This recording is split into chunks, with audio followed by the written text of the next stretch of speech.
They don't even know how many planets are in our solar system. They tell us 9, but there's actually 40 total. Every one of those 39 planets have different civilizations. Saturn is probably one of the most important planets in our solar system.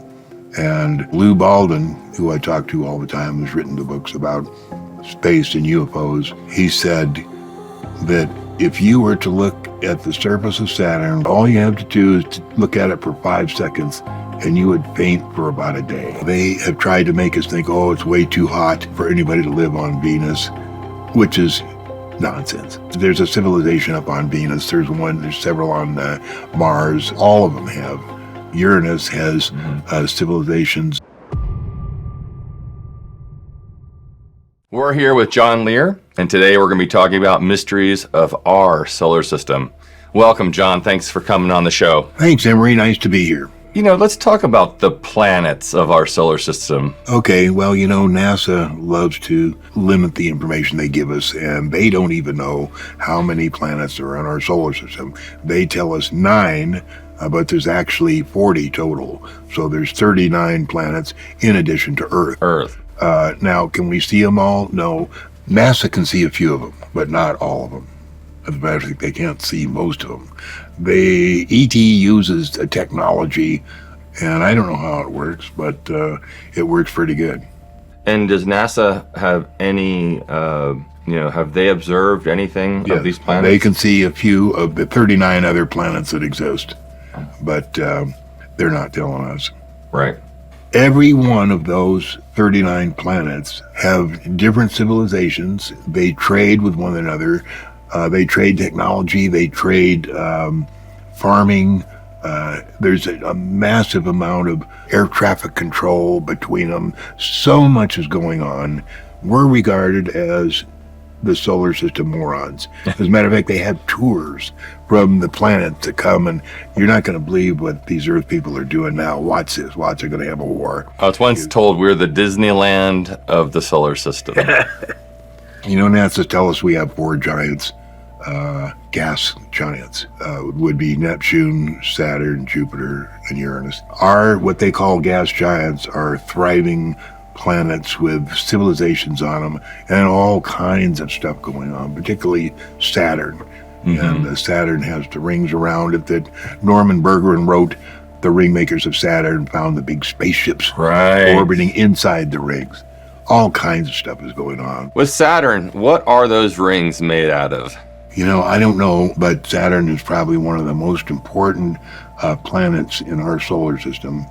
And 𝗪𝗓𝗕𝗦𝗧𝗘, who I talk to all the time, who's written the books about space and UFOs, he said that if you were to look at the surface of Saturn from a planet a little ways away, he said all you have to do is to look at it for 5 seconds and you would faint for about a day.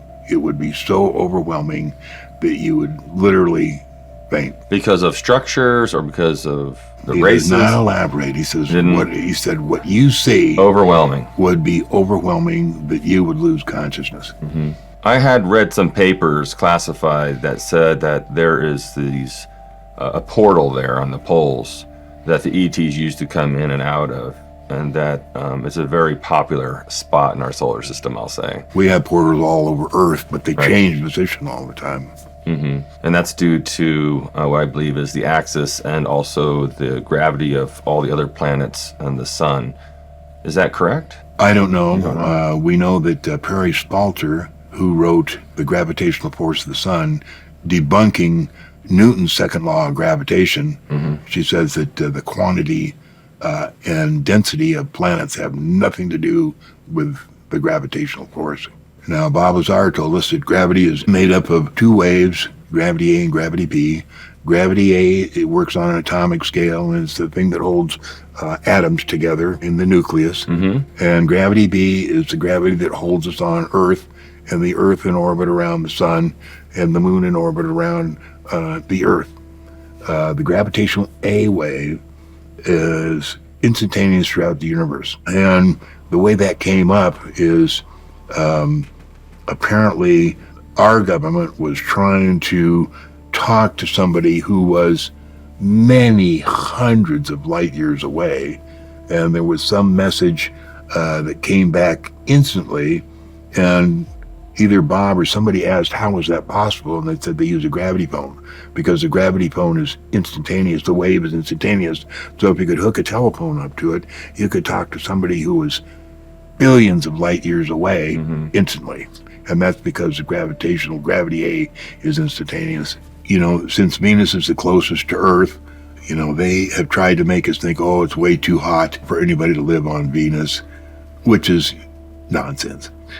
You remember the Russians had sent up the Venera series, and 800 degrees centigrade at the surface of Venus.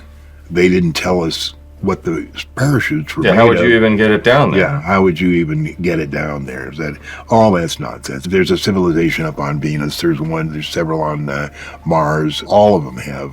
Uranus has civilizations, and the people are in huge round containers that contain housing, and they're like 50 miles tall, several miles in diameter, and they orbit Uranus. Anyway, Venus is a really nice place to live, as are most of the... How's that atmosphere there? Same as ours, as ours. And apparently they visited us several times. If you've read any of the Adamski books, they look like just, you know... They look like what? Us. Yeah, like us, like right. Us. There's some kind of rule that you're not supposed to mess with Earth people or tell them anything. Right. So I don't know how that's supposed to work. So that's all I know about Venus. How about Mercury? Mercury, supposed to be hot enough to melt lead. The basic misunderstanding that we all are infused with by NASA is the sun is hot. It's not hot.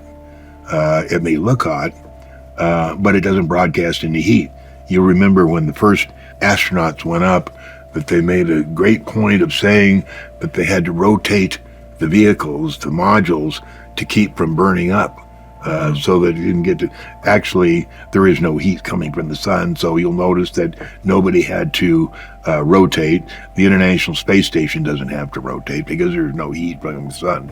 What there is coming from the sun is an electromagnetic wave, and this wave is changed from...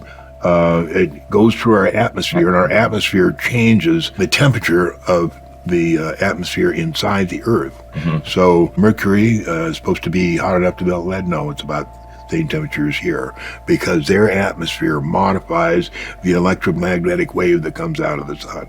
With Pluto, we're told it's, you know, cold enough to freeze an Eskimo. It's not. It's the same temperature as here, because it modifies the electromagnetic wave to create the proper temperature on the planet. And it's the same with all the planets. And they have to have this atmosphere, of course, for it to be like that. Right.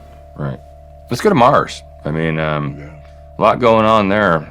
Yep. Mars has civilization, which is divided by two factions that have been fighting for hundreds of years, and that fight is still going on. That's why we're not allowed to land anything there, and if we try to send up anything there, they shoot it down, and there's, you know, records all the way back for, you know, 40 or 50 years of stuff that we've tried to send there. The original rover series, well, to start out with the original Viking photos, right, where the two guys, I think DiPietro and another guy, found those two pictures of the Cydonia region, and they showed the pyramids and the face on Mars. And when Bob Lazar worked at S4, he was shown a briefing that had a photo, a close-up photo of the pyramids that showed doors, windows, balconies, everything. That was all an apartment building, which is shaped in a pyramid.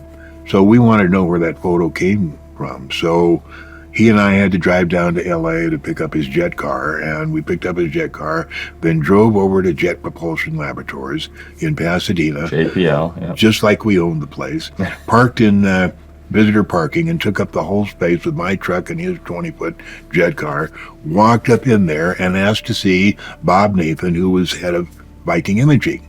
And it was just like everything was planned. They said, oh yeah, just a second, and they ushered us up to Bob Nathan's office. Wow. And Bob and I sit there and start talking with him. And We told them that, we were aware of the two photos that the two guys had found, that everybody sees the pyramids. But Bob had worked at a classified base where he had seen pictures of a pyramid in Cydonia that was very detailed and showed doors and windows and balconies and all that type of stuff. And we said, were those in the original Viking series of photographs? Did we miss it, or did the two guys miss it? He said, no. He said, I don't know exactly where those came from. So we said, you're head of Viking imaging. It would seem that you would have that kind of information. When he said they weren't in the original series, we asked him, did the orbiter camera, did it ever go into a lower orbit? And he said, yes, it did, but we didn't take any pictures.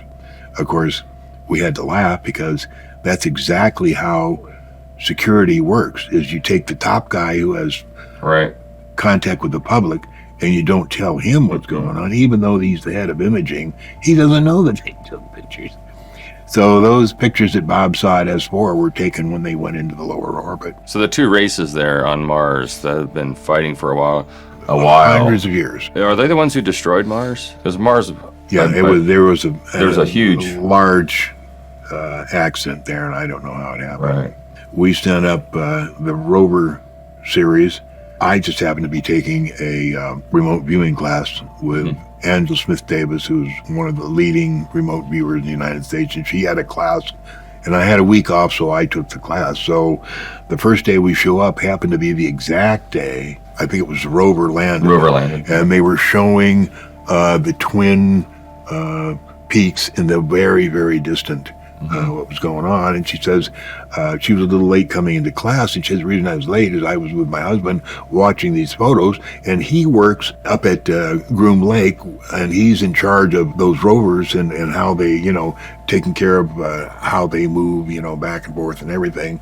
And when he saw those pictures, he says, that's not Mars, that's out in Death Valley where we work. I know exactly where they are, So that tipped us off that the rovers wasn't going to Mars, never has been. And every picture we've seen of Mars is taken someplace on Earth. The guy that is in charge of distributing the motor, the Mars pictures, used to be Malin. Now, I'm not sure if Malin Space Systems still does it, but he was the original guy. Now, the reason he got to be in charge of that is he was once a very big Billy Myers proponent. Oh. And the only way to stop him was because he was so knowledgeable, and they couldn't say, it's just some kook, They gave him a contract to vet the Mars photos, and that's how Malin Space Systems came into being. And that's how the guy Malin got separated from promoting the Billy Myers photos. Oh, I see. Got it. The way they hide that stuff from the public is ingenious. They spent a lot of time figuring out how to keep the rank and file, you and me, from knowing what's going on or knowing what's really going on. Yeah, the only way is to, like I always tell everybody, you got to go out and find out for yourself. And that's what you and Bob did. You went right to the source. Are these beings on Mars intelligent? Absolutely, yeah. And how far more advanced are they than we are, would you say? Well, they can shoot down anything we put up there. So I imagine they're pretty far advanced. I don't know if there's more as far advanced as the humans on the moon, but everything's more advanced than us. Right. Is it habitable? Yes, it has a breathable atmosphere, and it's not red like NASA would have us believe, and there's plenty of water. Are there any Earth humans on Mars? I don't know. Yeah, I don't know. Can't verify that. If we went there, we didn't go under our own power. Right. ET took us there. All right, and let's jump to the next one. So, before we jump to the next, I just want to make a statement here about disclosure. You and I talk about a lot of different things, and people want to know, when are they going to tell us? They're never going to tell us. And if they did, what would they tell us? You and I know more than they would ever tell on disclosure. A guy that, read most of his stuff that comes out, in the bookstore would know more than they'd ever tell us. So why would you want, the Pentagon to say, okay, we're going to have a disclosure here? What would they tell us? Nothing, nothing that we couldn't know. But then again, you and I are sitting here talking about disclosure and informing people what's really going on and telling the truth. As far as the government, it's not going to be the government, that discloses. It's more going to be like the people, if anything. You can learn far more on your own, right, than the government would ever tell you. Exactly. Watch this series. It's the closest you're going to get to disclosure in your lifetime. If you enjoyed this, make sure to watch the next video on AwakenZone. Don't forget to subscribe and hit the notification bell, but you won't want to miss what's coming next.